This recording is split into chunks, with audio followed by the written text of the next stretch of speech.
ዛሬ የምናወራው ስለ ህይወትሽ፣ ስለ ጊዜሽ፣ ምናልባትም ስለ ወደፊቱ ጣፋንታሽ ነው። እስቲ ይህንን አይንሽን ጨፍነሽ እንድታስቢበት እፈልጋለሁ። ስልክሽን አፍጥጠሽ የምታይበትን ጊዜ አስታውሺ። ሜሴጅ ልከሽለታል፣ ሲን አድርጎታል፣ ግን መልስ የለም። ደቂቃዎች ወደ ሰዓታት ተቀይሯል። ልብሽ ይመታል፣ ጭንቀት ይወርሻል። ምን ሆኖ ይሁን? አክሩፎ ይሁን ወይስ ሌላ ሴት ጋር ነው የሚሉ ጥያቄዎች አእምሮሽን ይበሉት ጀምሯል። አብራችሁ ስትሆኑ ደግሞ ሁሉ ነገር አልጋ ባልጋ ነው። ያስቅሻል፣ ያጫውትሻል። አንቺም ዋው ይሄ እኮ ለኔ ተፈጠረ ነው ትያለሽ። ግን ወደ ቤትሽ ስትገቢ፣ ብቻሽን ስትሆኚ ነገሮች ግራ ይገቡሻል። ግንኙነታችሁ ስም የለውም፣ መድረሻው አይታወቅም። ነገ ምን እንደምትሆኑ እርግጠኛ አይደለሽም። ጓደኞቼ እውነቱን እንነጋገር ከተባለ አሁን ያለንበት የፍቅር ሁኔታ በጣም የተወሳሰበ ሆኗል። ብዙ ሴቶች እድሜያቸውን፣ ውበታቸውን፣ ጉልበታቸውን ምንም በማይጠቅም መድረሻ በሌለው ግንኙነት ውስጥ እያቃጠሉት ነው። ለምን? ምክንያቱም ምልክቶቹን እያዩ ስላልሆነ፣ ወይንም ደግሞ ምልክቶቹን እያዩ ይስተካከላል ብለው ራሳቸውን እያታለሉ ስለሆነ ነው። ዛሬ ይህ ጉዳይ ያበቃለታል ብዬ ቃል ገባላችኋለሁ። የሰውዬሽን ልብና ኩላሊቱን እንደ ኤክስሬ እናነሳዋለን። ዛሬ የምነግራችሁ 7 ነጥቦች ስቴፈን ሎቢዲየር የተባለ ታዋቂ የሪሌሽንሺፕ ኤክስፐርት ያጠናቸውን ከኛ ሀገር ተጨባጭ ሁኔታ ጋር አዋጅ ያቀርብላችኋለሁ። ይህ ቪዲዮ ክትባት ነው። ከልብ ስብራት፣ ከጊዜ መቃጠልና ከከንቱ ጸጸት የምትድንበት ክትባት ነው። ምናልባት አሁን የምነግርሽ ነገር ሊያምሽ ይችላል። እውነት መራራ ናት፣ ግን እውነትን ተናግሮ ከመሸበት ማደር ይሻላል። ዛሬ እውነቱን ሰምተሽ ነገሽን ማስተካከል አለብሽ። እስቲ ራስሽን ጠይቂ። አሁን ካጠገብሽ ያለው ሰው ጊዜሽን እየበላው ነው ወይስ ደግሞ ለቁም ነገር ነው የሚፈልግሽ? መልሱን አሁን አብረን እንፈልግ። በተለይ 5ኛና 7ኛ ላይ ያሉትን ሐሳቦች የግዴታ መስማት ይኖርብሻል። የመጀመሪያውና ትልቁ ወጥመድ ብዙ ሴቶች የሚወድቁበት ጉድጓድ ነው። እስቲ ሁኔታውን በደንብ እንመርምረው። ተዋወቃችሁ፣ ቡና ጠጣችሁ፣ ወሬው ደራ፣ ያንቺ ስሜት ተነሳ። ከዛ ከተወሰነ ጊዜ በኋላ ነገሮች እየከረሩ ሄዱ። አንቺ ድፍረትሽን አሰባስበሽ እንዲህ ብለሽ ትጠይቂዋለሽ፣ ግን አሁን እኛ ምንድነው? የት እየሄድን ነው ብለሽ ትጠይቂዋለሽ። በዚህ ሰዓት የሱ መልስ ምን ይሆናል? አይኑን ወደ ላይ ሰቅሎ ወይም ደግሞ ስልኩን እየነካካ ወይ ማራኪ ለምን ነገሮችን እናከብዳለን? ለምን ራሳችን ላይ ፕሬሸር እንፈጥራለን? ዝም ብለን ጊዜው የሚሰጠንን እናያለን ይልሻል። እህቴ ይህን ስልሽ አንቺ ምን ይሰማሻል? ምናልባት ምን አይነት ኩል ወንድ ነው አይጨናነቅም ብለሽ ታስቢ ይሆናል። ተሳስተሻል። ያውም ትልቅ ስህተት። ወንዝ ውስጥ እየዋኘሽ ከሆነ ፍሎ ወይም ደግሞ የውሃ ፍሰትን መከተል ጥሩ ነው፣ ግን ህይወት ወንዝ አይደለች። ሪሌሽንሺፕ ወንዝ አይደለም። ግንኙነት መርከብ ነው። መርከብ ደግሞ ካፒቴንና መድረሻ ያስፈልገዋል። አንድ ወንድ ዝም ብለን እናያለን አለሽ ማለት በአጭር አማርኛ ምን ማለት መሰለሽ? አንቺ ለኔ ጊዜያዊ ማረፊያ ነሽ። የተሻለ ሴት እስካገኝ ወይንም ደግሞ ለትዳር የምፈልጋት አይነት ሴት እስክትመጣ ድረስ ነው ከአንቺ ጋር ጊዜን የማሳልፈው እያለሽ ነው። ግን ቃል መግባት አልፈልግም፣ ኃላፊነት መውሰድ አልፈልግም። ነገ አንቺን ጥዬሽ ብሄድ እኔ እኮ ቃል አልገባውልሽም ብዬ ለመከራከር እንዲያመቸኝ ነው መንገዱን ክፍት አድርጌ የምለቀው ማለቱ ነው። እህቴ ይሄ ሰው ምንም እቅድ ወይንም ደግሞ ፕላን የለውም። አስቢ እስቲ ታክሲ ተሳፍረሽ ሹፌሩን የት ነው የምንሄደው ብትዩና እሱ አይ ዝም ብለን መንገዱ የወሰደን ቦታ እንሄዳለን ቢልሽ ትሄጃለሽ? አትሄጂም። ታዲያ በህይወትሽ ላይ ለምንድን ነው የምትቀልጂው? ወንዶች በባህሪያቸው የሚፈልጉትን ነገር ለማግኘት እቅድ ያወጣሉ። ቢዝነስ ለመስራት እቅድ ያወጣሉ። ኳስ ለመጫወት እቅድ ያወጣሉ። ቤት ለመስራት እቅድ ያወጣሉ። ታዲያ አንቺ ላይ ሲደርስ ለምን እቅዱ ይጠፋል? ለምን ፍሎ ይሆናል? ምክንያቱም እሱ ለአንቺ ያሰበው መድረሻ ስለሌለው ነው።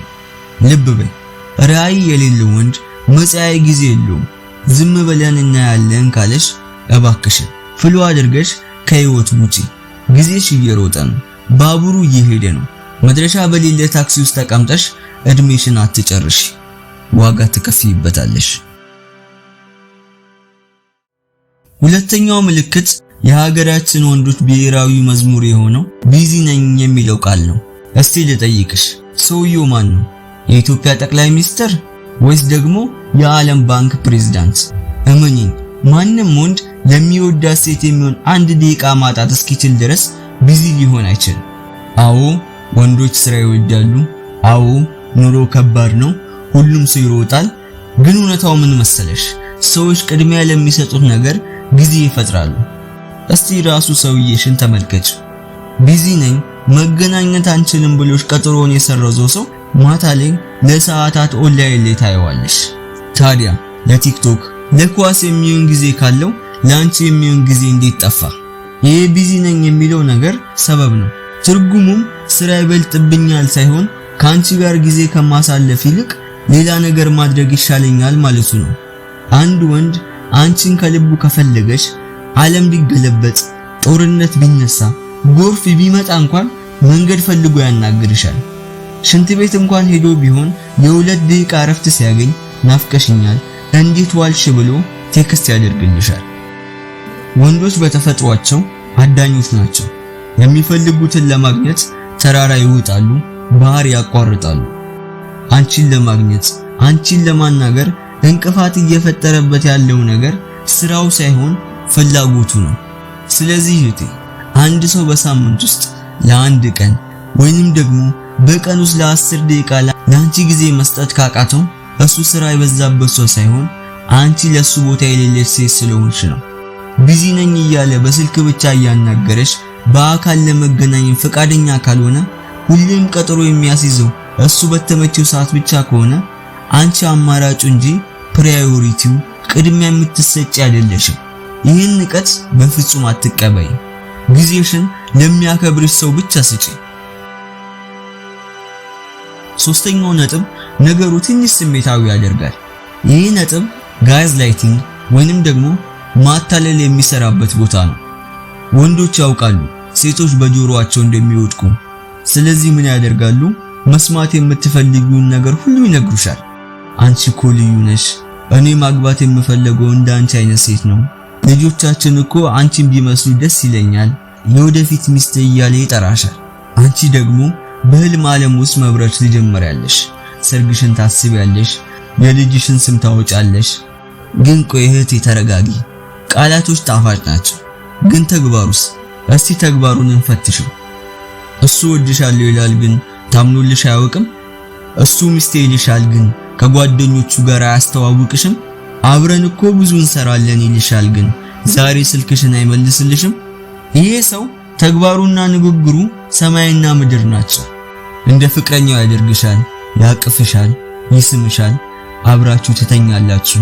ነገር ግን እኛ ግንኙነት ውስጥ ነን ወይ ስትዩ አትቸኩይ፣ ገና ነን ይልሻል። ልብ በይ፣ ይህ ሰው የሚፈልገው የፍቅረኛን ጥቅም እንጂ የፍቅረኛን ኃላፊነት አይደለም። እንዲህ አይነት ወንዶች በጣም አደገኛ ናቸው። ምክንያቱም ተስፋ ይሰጡሻል።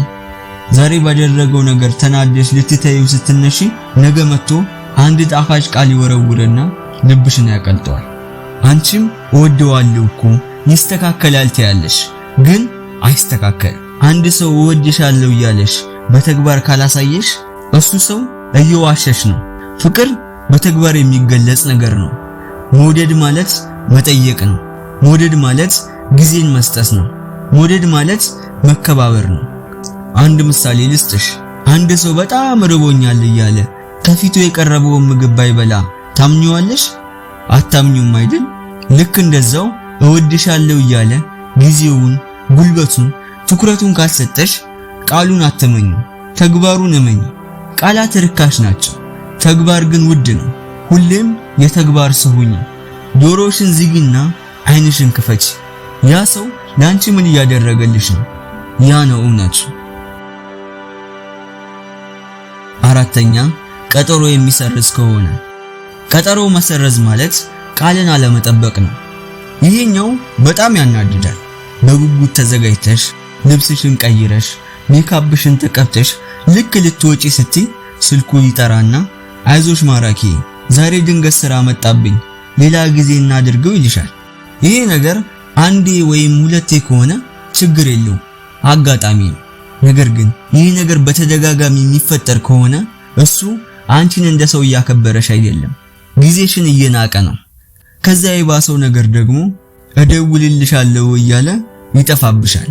ልብ በይ፣ እውነተኛ ወንድ ቃሉን ያከብራል። እሱ አንቺን ኦፕሽን ቢ አድርጎ ነው የያዘው። ማለትም ከጓደኞቹ ጋር ያለው ፕሮግራም ከተበላሸ፣ ሌላ የሚሰራውን ስራ ካጣ ብቻ ነው አንቺን የሚያገኝሽ። ይህ ፍቅር ሳይሆን ስሜታዊ መጫወቻ ነው። የምር ከወደደሽ አንቺን ለማግኘት ይጓጓል እንጂ ምክንያትን አይፈጥርም።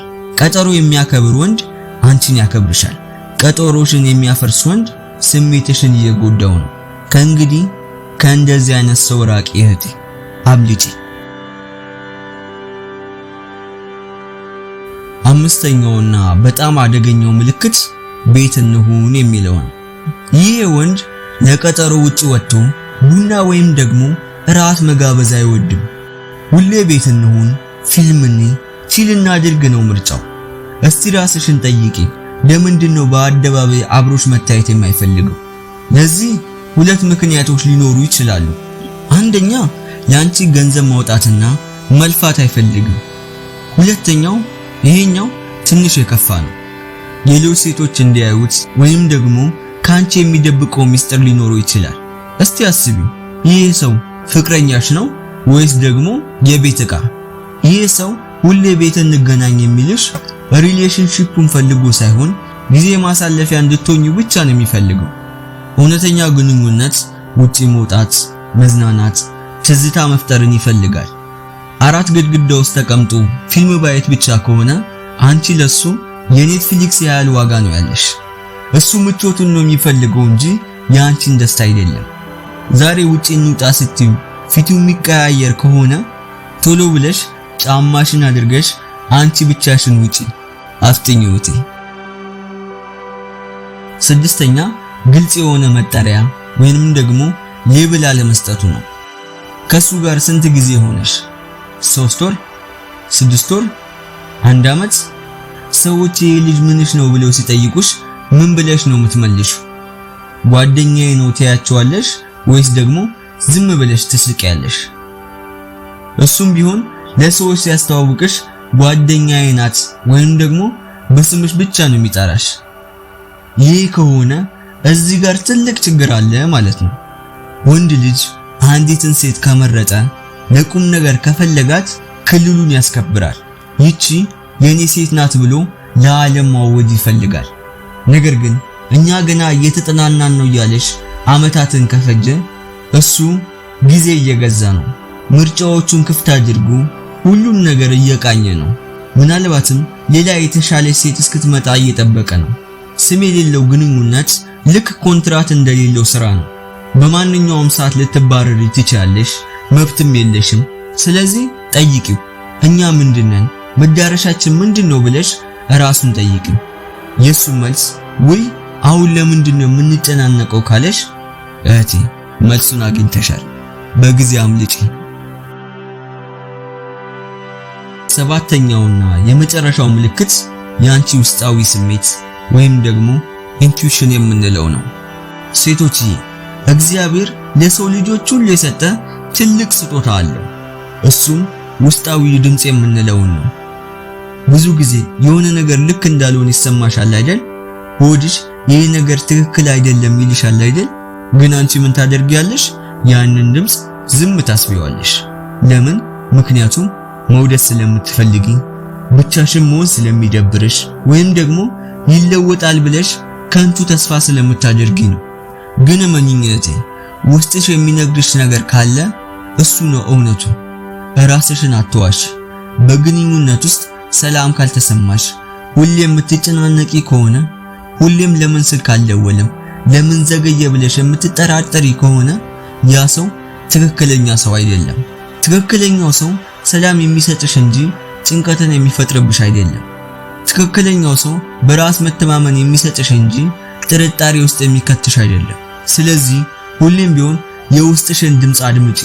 እመኚ፣ እሱ በፍጹም ዋሽቶ አያውቅም።